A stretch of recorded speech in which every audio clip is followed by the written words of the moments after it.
watching the Forefront Church video podcast. And wherever you're at viewing online, we just want to say thank you and welcome.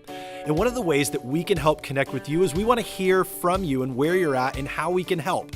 And so head over to forefrontchurch.info after the message and click the Connect tab. It's a great way for us to help you along your spiritual journey as you connect with God and learn about Jesus.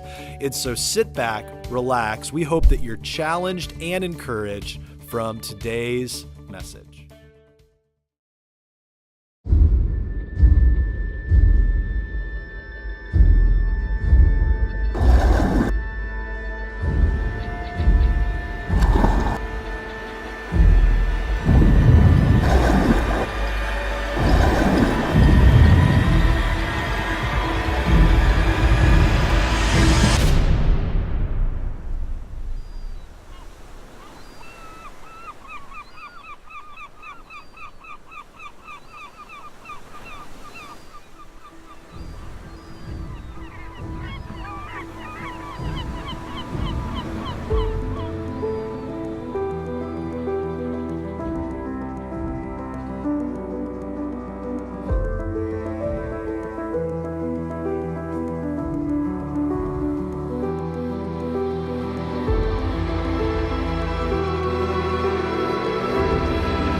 Well, 10 a.m. How are you guys doing today?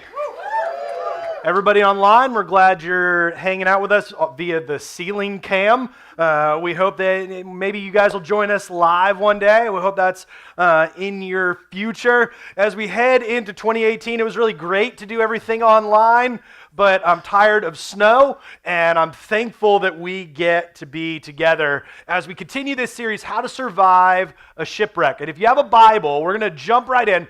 Over Matthew chapter 8 is where we're going to be today. If you don't have a Bible, you can go get one at the Get Connected table in the lobby. We give those away every single week. Or you can go to forefrontchurch.info, and that is basically a web application that has everything. Now, you may have used in the past our Forefront Church app, the branded app that's been in the different app stores. And we got news early on in 2017 that slowly there were changes being made to the app store and the way that certain apps were made. And so they were going to change and put our church in like this mass church app that like you can search for hundreds of churches and do whatever. And we're like, that doesn't really work for us. We want to be able to kind of do our thing and tailor to you guys.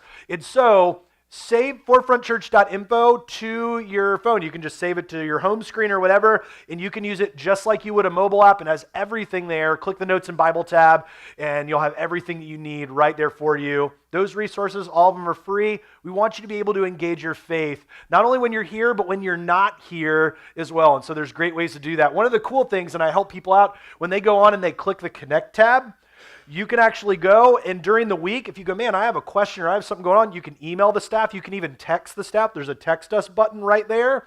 And so you might be like, man, I didn't know that. There's all sorts of things you don't know if you don't ever check it out. And so go to forefrontchurch.info and use that stuff there. Again, all those are free. I want to pray for us as we get into today's message. Why don't you pray with me?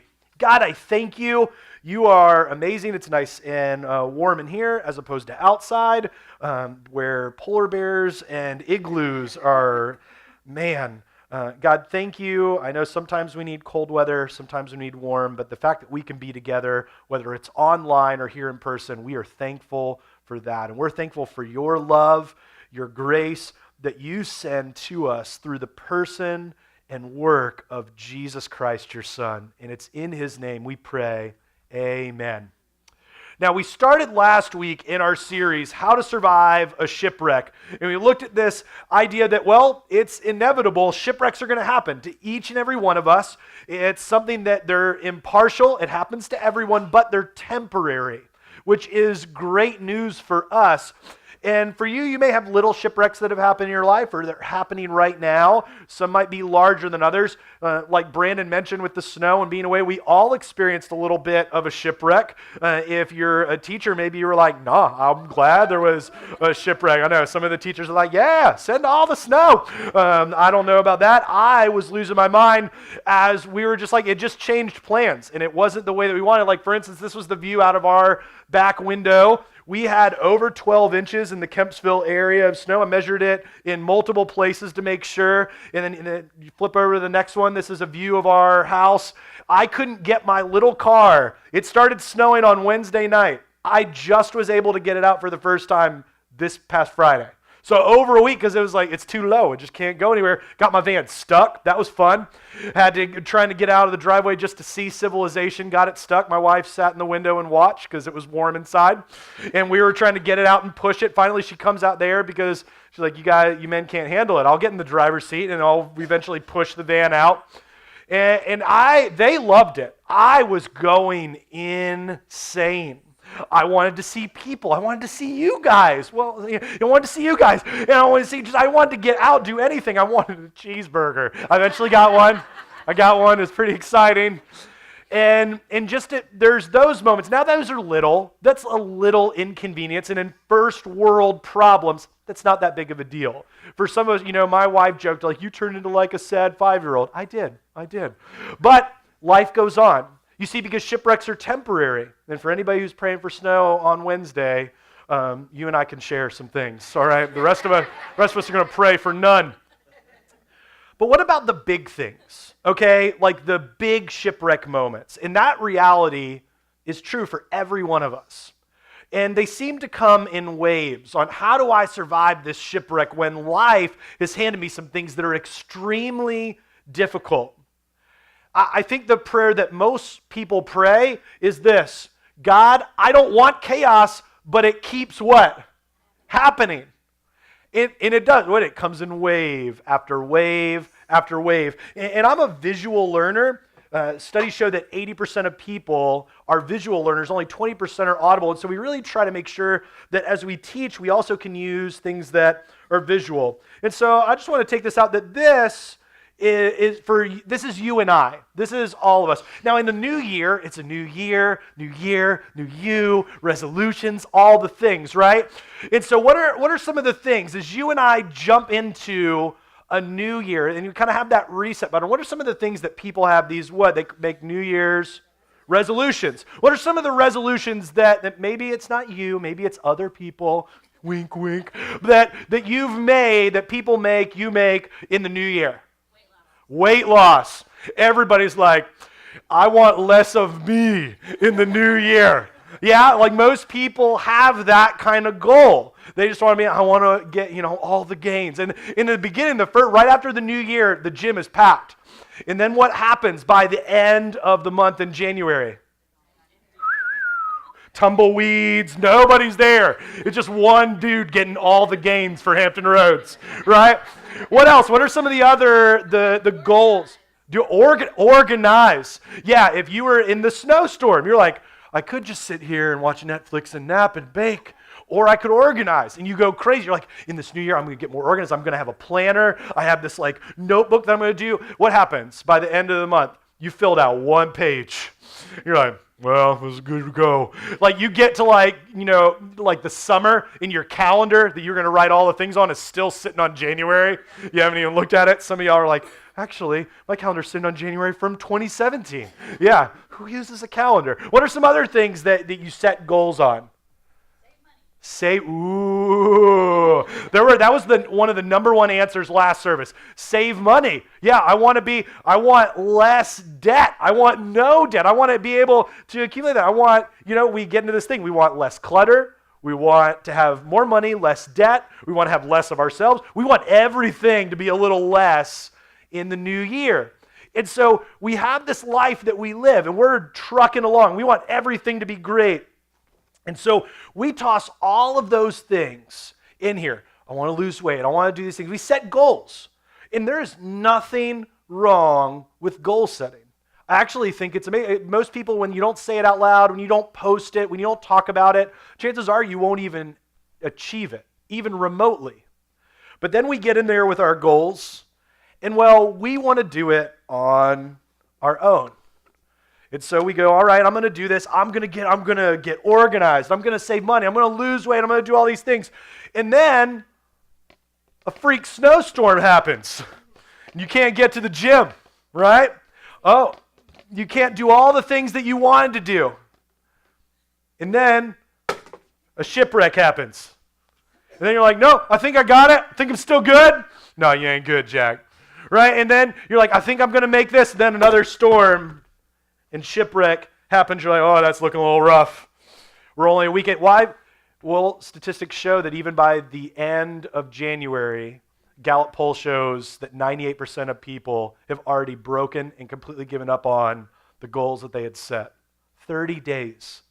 And then if you follow that study further, almost 75% fail in the first week. And so these shipwrecks happen, and these things you go, I want to get my marriage better, I want to get my parenting better, I want to get my job, I want to get a new job, I want to be able to excel in this, all of these things. And then shipwreck after shipwreck after shipwreck. Some of you guys feel like that. You go, God, I don't want the chaos, but it keeps happening. You see, you can't control chaos, but you can choose course correction. And things can end up a little differently. Let's go back to that. You see, here we have life. And we try to do this on our own. See, I don't want to end up like this. I don't think anybody in here, or anybody watching online, wakes up and goes, I would love this. No, there's not a single one of us that want to end up with life like this. And so we go, I want life intact. But what we talked about last week is that shipwrecks are inevitable. They are going to happen. They will always happen. And so God goes, all right, I have something different in store for you. I'm going to give you a life where you will be able to survive these things. Throw all your goals in there. Throw all these things. Yeah, I know that you're going to have moments when you fail. And you know what? He doesn't promise you and go, you know what? If you follow me, you'll never have shipwrecks. Or I've heard people say, I heard this pastor on TV say that if I follow Jesus, my bank account will be, and they'll go on and all this other stuff. I'm here to tell you, I've followed Jesus a long time, that stuff doesn't happen. All right? Shipwrecks will happen. It's going to happen here, and it's going to happen here as we follow Jesus. But the difference is we can continue to watch those happen, and we can continue to see them. Go ahead and throw it around. Shipwrecks are going to keep happening. Yeah, throw it around. Some of you guys, you wear different jerseys, and so you can't catch it. Throw it in the back. You get the people way in the back. Yeah, throw it back there. Oh, yeah. Oh, good. Quick hands. All right, it hits the floor, does whatever. Start throwing it back up here. Make its way back. Hit people in the face. Yeah, it's all right. Throw it back. You got an arm. Oh, yeah, you must play for the Cowboys. All right. And so we watch this happen. I'm a disgruntled Giants fan. That's the way I go. You see, here's the deal. God promises us that shipwreck moments are going to happen. This got tossed all over the room. It got tossed and missed. Got tossed and it's hitting other people. Shipwrecks will happen. God's not saying, if you follow me, everything will be roses and butterflies and all of that, and rainbows. No. But what God does promise for you and I is that through Jesus, we can have a fighting chance and a hope even when the shipwrecks happen. And life doesn't have to end up like this. And we can come out on the other side intact. See, Jesus was having this moment with his disciples where he was teaching. All of these miraculous things taking place. And as they're happening, there's healings. He's doing all this great teaching. And then I imagine that takes a lot out of you. I don't know. I'm not Jesus. But he eventually wants to kind of go with his disciples. And so he says, hey, let's get in this boat and go off for a moment. And we pick up with Jesus and his disciples, these followers, over in Matthew chapter 8, where you've been holding, starting in verse 23. If you don't have a Bible, it'll be here on the screens. It says, then he got into the boat and his disciples followed him. Suddenly a furious storm came up on the lake, so that the waves swept over the boat. But Jesus was sleeping. The disciples went and woke him up, saying, what they should write in there is shouting. Because watch what he said, Lord, save us! Exclamation point. They're not like, hey, Lord, hey, Jesus, it's kind of storming. No, they're like, Lord, save us! We're going to die. It's raining. It's storming. The waves are coming over. We're going to what? Drown. They're like, we want to see friends again. Like, we don't want to die today. He replied, you of little faith. Why are you so afraid? I love, and sometimes when we read, we don't take time to actually look at not only the words, but the structure. That little comma there, you of little faith, there's a pause. Jesus takes time in the middle of their screaming and yelling and freaking out like middle school girls. He stops and goes, you have little faith, kind of pauses. Why are you so afraid? Then he got up, rebuked the winds and the waves, and it was completely calm. The men were amazed and asked, what kind of man is this that even the winds and the waves obey him? See, I firmly believe that Jesus, because Jesus was omniscient, he knew all.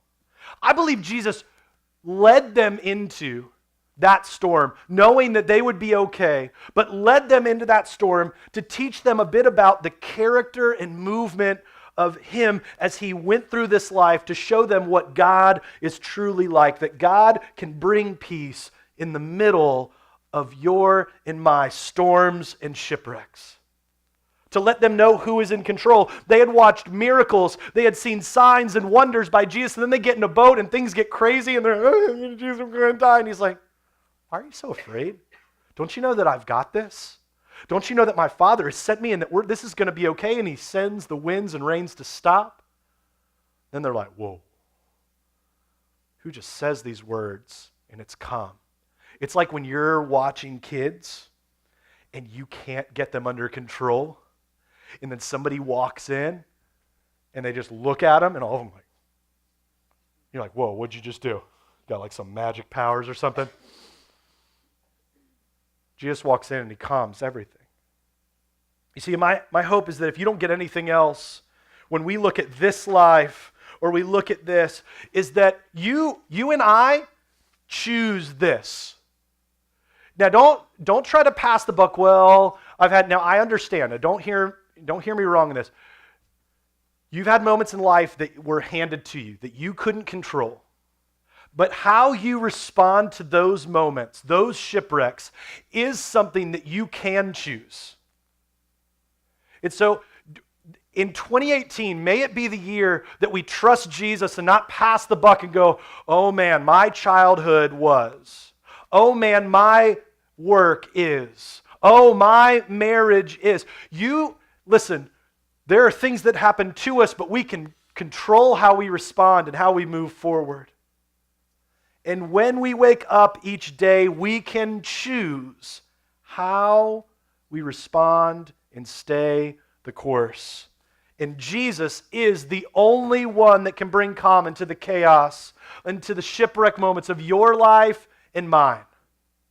He is the only one. There is nothing else. Now, I've met plenty of people that wake up every day and they want this. They say they do. And I've lived these moments, and so this isn't me pointing the finger. I've done this where I say, God, I'm going to follow Jesus today. I'm going to do whatever. I woke up an extra 5 minutes early, did my devotional, and I did all this stuff, and then whatever. And then what happens? I get in the car, someone says something, someone does something, whatever, and then spiraling out of control. And I'm like, I want, and then you go to bed, you're like, God, it's going to be so much better tomorrow. Whatever. No, I'm sure I'm the only one who's prayed that prayer, right? And then you're like, oh, it's going to be better tomorrow. And then you wake up, and then the kid, you're like, why am I being woken up at 2:30 in the morning? I'm at the bed. What? And you're freaking out, and whatever. And you're dealing with kids, and you're doing whatever, and I couldn't get sleep. And the kid's like, I just want to lay on you. And they breathe on your face. You're like, and whatever. And then by the time you know it, you wake up, and then you're like, Jesus, I'm going to be better today. And then what happens? Over and over and over and over and over. And the shipwrecks keep coming. God does not promise us that shipwrecks won't happen. What he says is, you get to choose how you venture out into that. You can keep doing it on your own. Man, things are getting real. That joker busted open. Salmonella, yeah. I mean, I'm not telling you to eat it. Or, I mean, I didn't make that happen, but that's pretty good for the illustration. It's going to get everywhere. Or you can choose God's way. That's up to you. You see, and there's some things that we learn. I love the way that James MacDonald puts it. I say this, I love it and I hate it at the same time. He shares it this way. He said, God brings tests into your life because your faith in him, your belief that he is in control and that he is good, can be proved only in times when, what? Life is hard. I watch it all the time with people in doing almost 20 years of ministry. I watch people, when things are going good, I'm like, man, it's been a long time since I've seen them. And then they'll walk through the door. And I want to say right off the bat that if this is you in 2018, there is no judgment. But I've seen it, and I want to help you get to a place where you're not living in this moment where you're back and forth, that you just choose this always. That every single day you're choosing this. And I see them walk through the door, and I can see their face. What's happened? A shipwreck moment's happened. And they're like, oh, I need me all the Jesus. And they walk through the door, and they're downtrodden, and they're hurting, and they're in pain. And they begin to, well, it's been a while, or I'll see them out around town. Man, I'm like, hey, you don't need to explain to me. Man, there's no judgment from me. I love you. And I want you to know that even in these crazy, dripping, nasty moments where the chaos is all over the place, that God loves you in this and wants this for you, and there's no judgment from me. That there is no judgment from God, that God sent Jesus in that darkest, nastiest moment, and that will prove, if you follow Jesus. Now, if you're new to faith and you're still exploring this, I'm thankful you're here. And I hope that you begin to grow and move and learn about this and follow Jesus one day. But if you follow Jesus, it's not in the easy times that you go, man, my faith is good to go.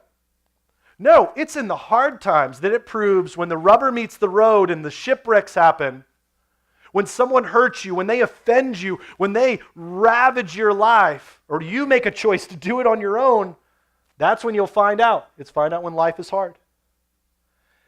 And there's some things that I'm learning. Notice I'm not saying learned, because I am still learning. I am a work in progress. That we can choose in this to follow Jesus with every part of our being. The first thing is that you and I can choose to remember God's faithfulness. I've watched as God has done some amazing things in my life personally, in our life as a family, my wife and I and our kids. You know, my daughter this morning, it was a perfect instance, and I couldn't have planned this. She's just awesome. Getting ready to, I'm going over my stuff for this morning. I get a text message. We gave her one of our old phones that's only hooked up to Wi-Fi that she can use at the house, like if Daddy's away, to message me something. And I get this message, Daddy, you're going to do awesome today. Why? Because you're a rock star, all caps, exclamation point, and a Powerpuff Girl gif going like this. And it's and I love you too. And I sat in that moment thinking about remembering God's faithfulness, because she was the daughter that we found out a little less than 3 months after we had just gone through a miscarriage. And I wasn't trusting God's faithfulness then, but 9 years later, watching going, God, you are so good. Watching my daughter now as she grows and loves God, loves being a part of this church.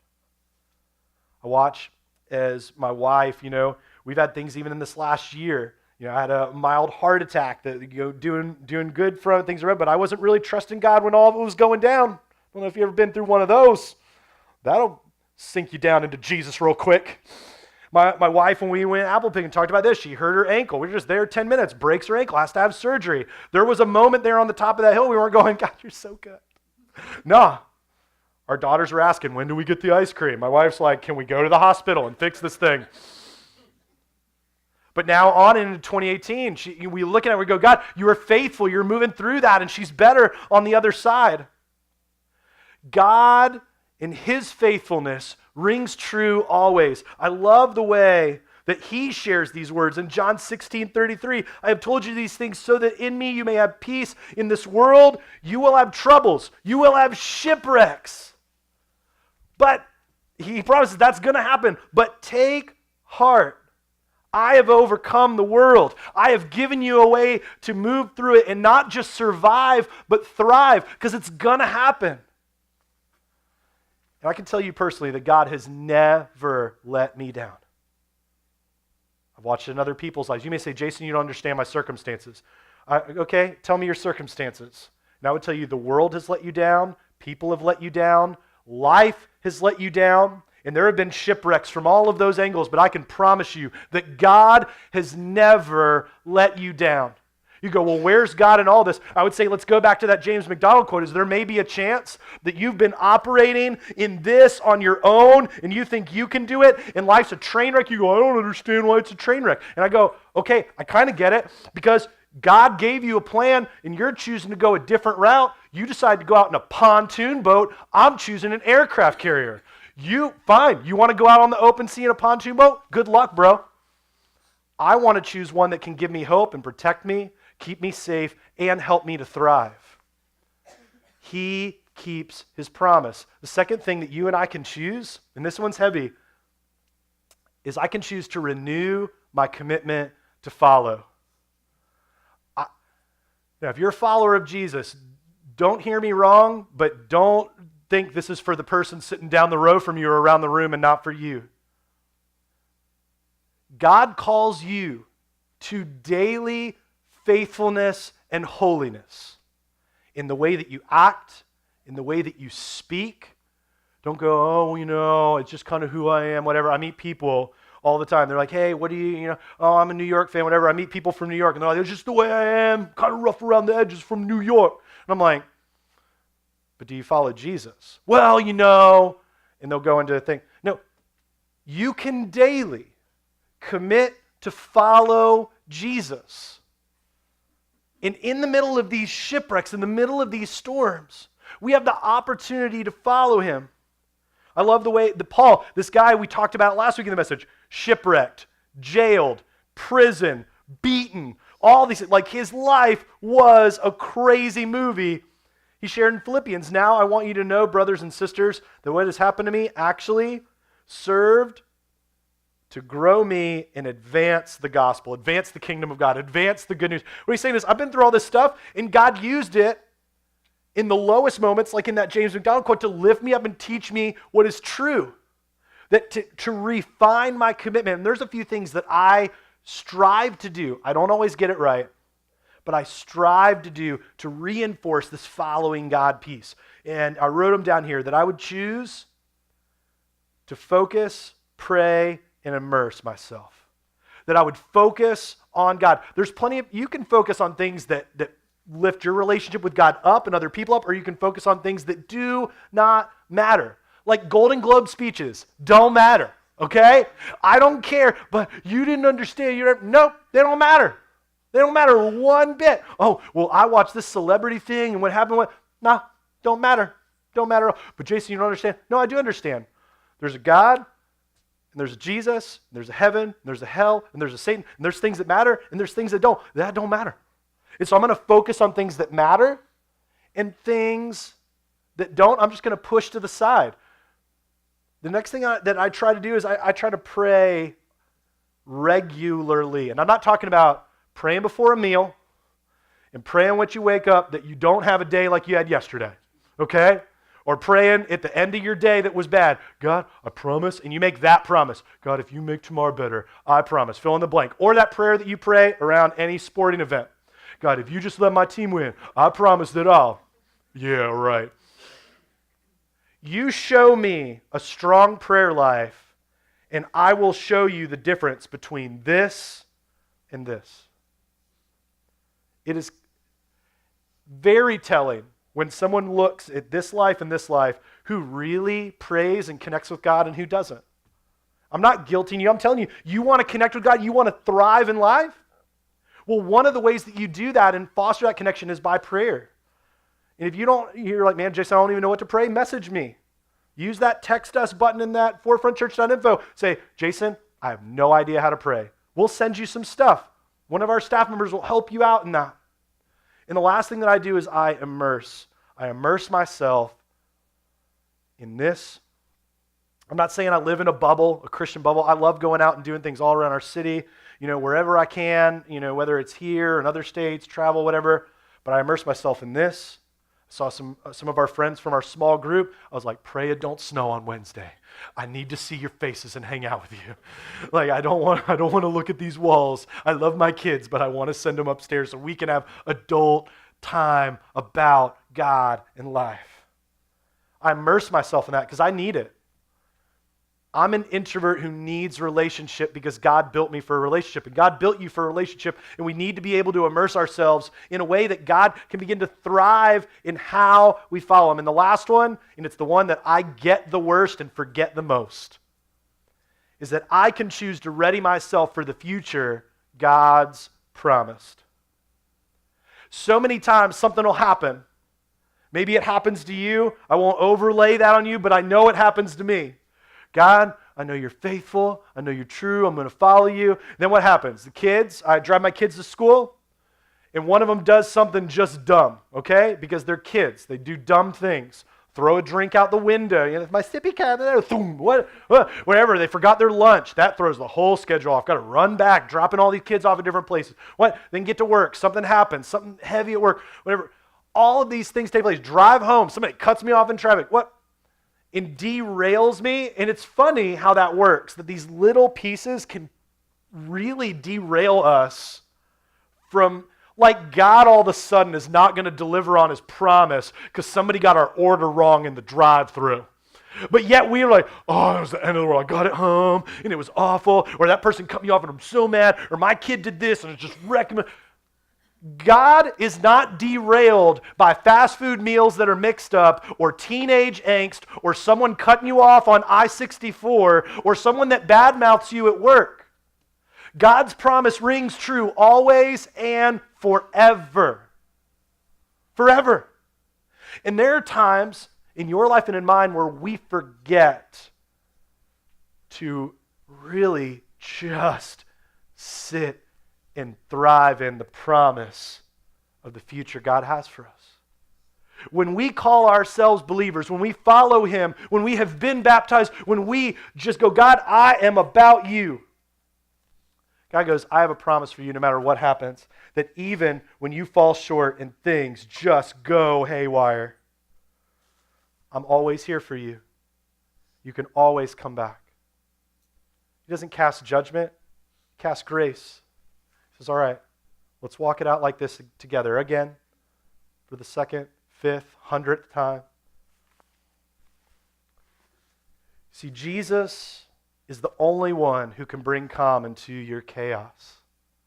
He is the only one that can save you from the shipwrecks that you are choosing to continue to sit in, that I choose to continue to sit in. And I get it. Sometimes the storm and the shipwreck feels more comfortable than the unknown. You're like, man, this really stinks, but I don't know what's on the other side, so I'll just stay in this. These moments, I'm telling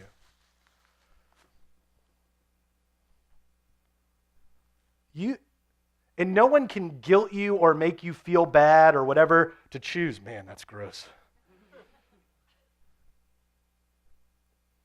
And we laugh, but this is a lot of people, maybe even in some of us, this is the reality we choose. Or we can walk with God in this. My hope, my prayer, for you. Because I can't make you choose this. You're the only one. My hope is that something drastic, a huge shipwreck, doesn't have to happen to shake you out of it. But I follow that hope up with the prayer that if that's what it takes, that something almost catastrophic needs to happen in your life and in mine to get us to stop moving in this and to start living in Jesus, to live in community, to be a part of a church that cares for us deeply because God sent us to be together, not to live life alone.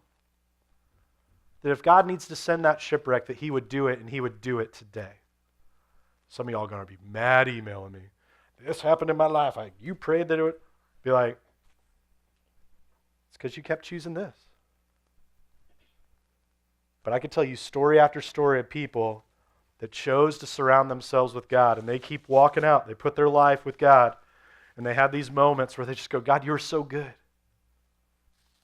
That choice is yours. And my prayer is that you would always choose Jesus. Would you pray with me? Thanks for tuning in to the Forefront Church video podcast. Our hope and prayer is that this has left you encouraged and challenged you in your faith. And you might have some questions and some ways that you want to figure this out, and we want to help with that. Head over to forefrontchurch.info, and there's a couple different ways that you can connect. Click the Connect tab and let us know how we can be praying for you, or a staff member can be contacting you this week. Maybe you have just been encouraged by this and want to support the ministry here at Forefront Church. You can click the Giving tab, as well as other tabs that are in there to help you along in your journey with God. And so we're thankful for you. Thanks for tuning in, and we cannot wait to see you again here online on the video podcast. We love you, and we'll see you then.